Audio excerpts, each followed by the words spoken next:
But hey, thanks for coming. Thanks for Bill for making it happen. Bill said, hey, I got a lot going. Hey, we'll help you with this thing. Since we did a 45th reunion here before. But hey, Bill, we're all proud of you. We're glad we finally got to this thing. Noted as being perpetually late. They awarded that thing to you, about 2 years ago, and then last year it didn't happen. And late and late, so it's right down your right down your alley. So whatever you have in front of you, water, wine, whatever it may be. To Bill, to Alex. Hey, Bill and Alex. Hey Bill, you got it. Okay, so I'm not going to let that Charlie without a response. Water. Anyway, I just want to say a couple things. Charlie, you and Patty put this together, so thank you for that. And I do want to give Charlie some credit for, he was the inspiration on why I went to Vietnam, actually. You know,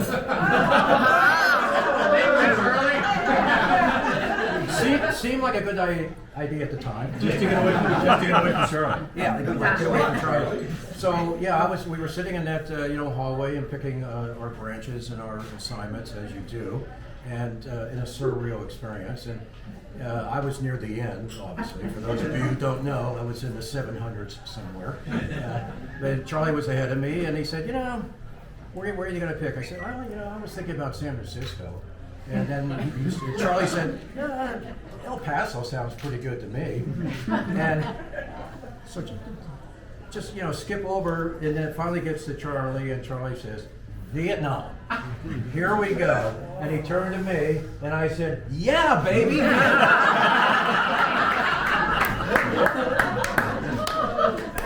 This is not a dream. Yeah. So I just want to use this as an opportunity to thank you, Charlie. But I have to say, it proved to be the right decision. We marched to the sound of the cannons. It was a call of duty.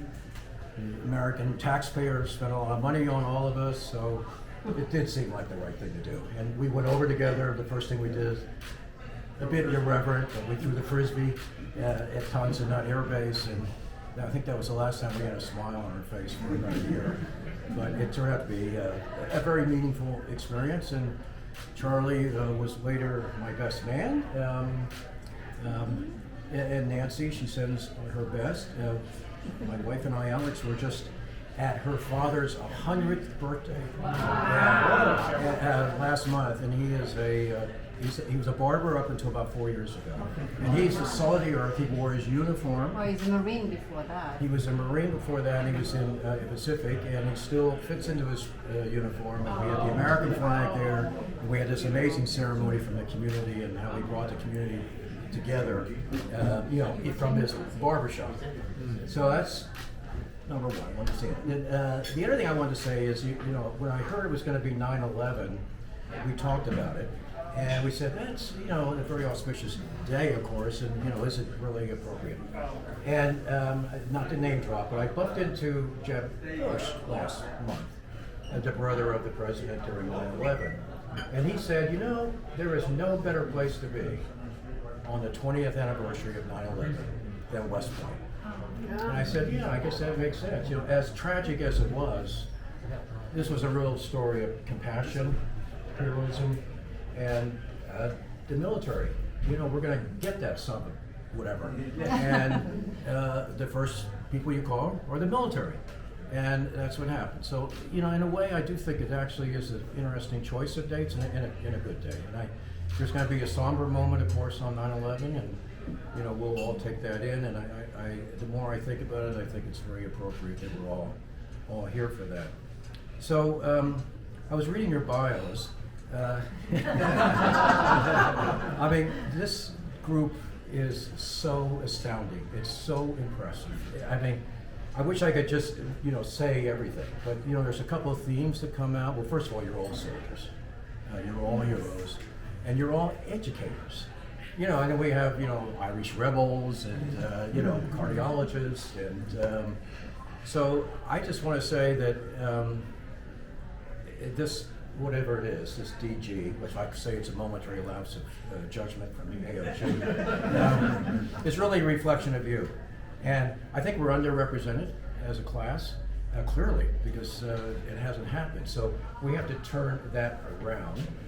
And I just want to say, I was reading Sully's bio, and his words really stuck with me.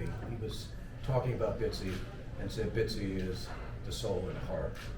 And that is such a great description, the soul and heart of you, because this one is the soul and heart of me. You're looking good now, Bill, I'd say. And I knew I had her. I forget the time. Hello. When I brought her to West Point, she said no to me a lot. And I brought her to West Point, and Bill, as he does, gave us a tour of West Point. And we were in the cemetery, which is like a museum, right? You go and look at all these amazing people. And he just casually said, when you get married, your wife is qualified to be buried in the cemetery. That was it. That was it. When she found she could be buried in the cemetery at West Point, I had her. It's a true story. I did not know that. I learned something new tonight. So I'm feeling, don't want to whinge. I'm feeling a little bit under the weather. And the reason is, it's because I had dinner last night with Dave and Susan.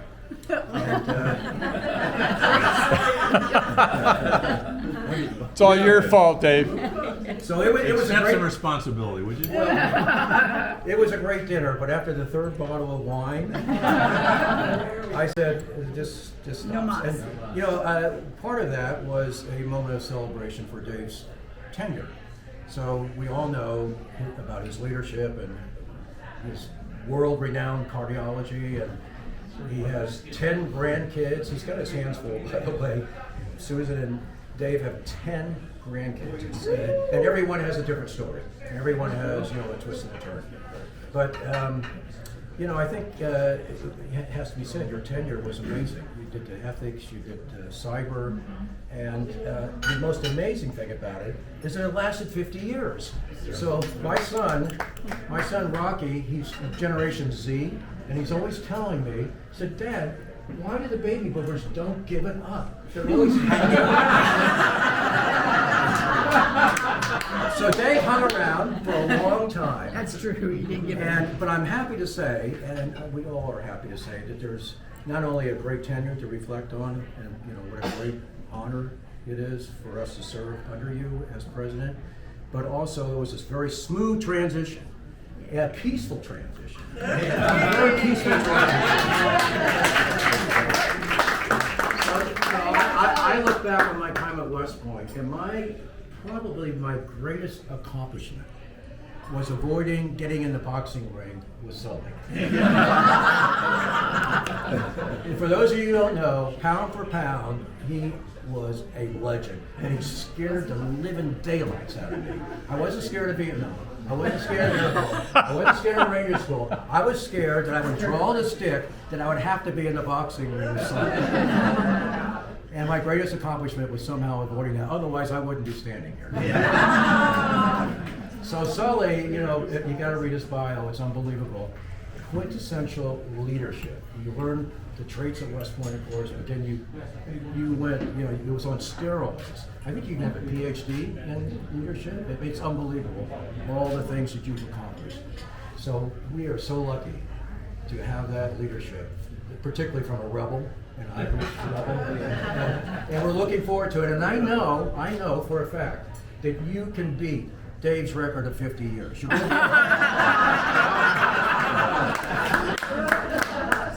So you're going to be 122. I think you can do it, Sully. I really do. Anyway, there's so much to talk about. We had stories over here already. You only need one vote. I only need one vote. Well, that's true. The final person I want to do a shout out to, and well, I actually I'm going to do two more.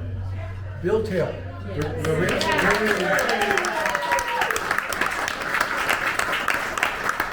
So, for those of you who don't know, I'm just going to tell you this. The reason I'm getting this, whatever you want to call it, distinguished graduate, 90% him, 10% me. I got There it. you go. Yeah. I think it's actually 99%. He persevered. He wouldn't say no. He was Churchillian about it. And you had some battles with the AOG, and he won. He won. And No, I think- you won. Well, but I think you need to do the same thing for a group of people here, because everyone here deserves to be a distinguished graduate. There is no question. And I clearly rode on the coattails of A4, and you were all smarter and stronger than me. I know it sounds cliche, but it's true. I was in the 700s. I graduated in 700s, way at the bottom. You know, I wasn't that good at anything else. I certainly wasn't good at military aptitude. I served under Gary at Buckner, I think it was. He saw how hopeless I was. Bill, it's top 80%. Top 80%. Bob knows that because he was fairly close to me. But So how you package it, Bill? you were higher. You were higher. I think it was 87, but So I'm going to wind it up by saying, I know it sounds corny, but you're all distinguished graduates. It's not about me, it's about a celebration of A4. And I'm just so proud to serve with you and to be in the long gray line with everybody here.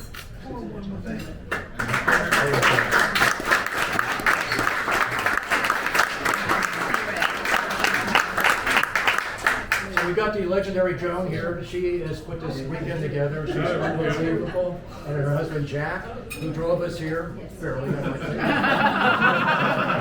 right. A lot of pressure there. I had some white knuckles, but you did very well. So thank you, Joan. You've done an unbelievable job. Unbelievable. Really. A to Z. A to Z. So stupid me, right? I am so stupid. I'm in the hallway and I bump into this guy right here. The best looking guy I've ever seen. He's looking at me, I'm looking at him, he says, okay, who is he, who is he, who is he? And then I see this thing, Mike Steele. So Mike Steele, of course, was in A4. Yeah. And Alpha Gators. yeah, Alpha Gators with a name like that. And he said, I see a bunch of people over there. There must be some reception. So, you know, without missing a beat, I said, yeah, we're having, you know, come along. And then he says, yeah, well, I've got Gary here. I said, Gary's here? Bring Gary. Bring Gary. So we had the pleasure of not only having Mike and Gary, but the final thing I'd like to do, I'm sorry to put you on the spot.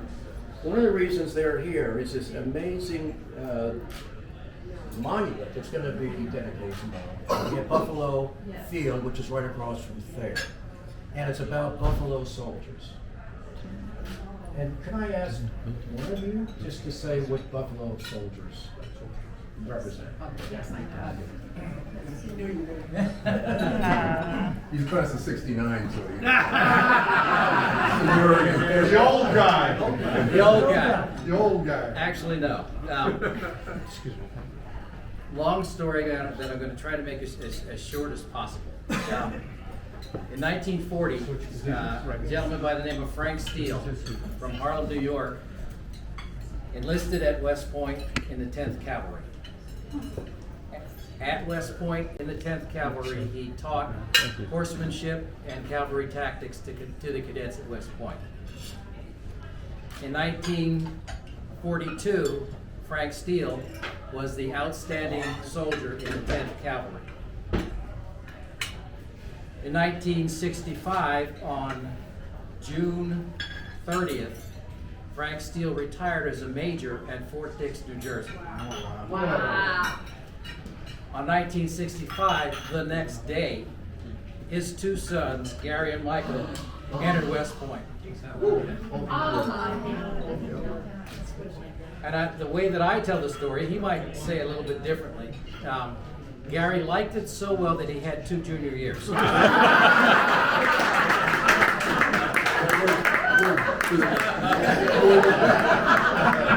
I wanted to join the better class.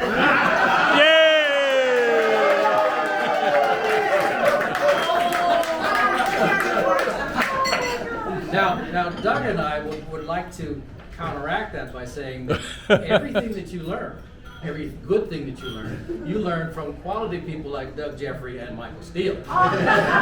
No, it was class of '68 or squad leaders in Beast. But, You two clearly were not in F1. but tomorrow, the Academy, this is not always easy for me, the Academy will dedicate the monument to the Buffalo soldiers of the 9th and 10th Cavalry who served at West Point. Our father was one of those, and we would not miss it. Coincidentally, I also ride with the Buffalo Soldier Motorcycle Club. So, while he might have a tie on tomorrow, not me.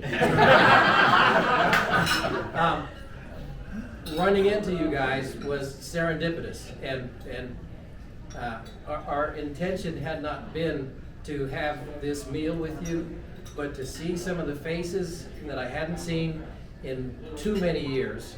I've seen Bill Taylor. To see so many faces that I had not seen in so many years has been an absolute pleasure for me, and I appreciate every one of you. Appreciate the dinner too.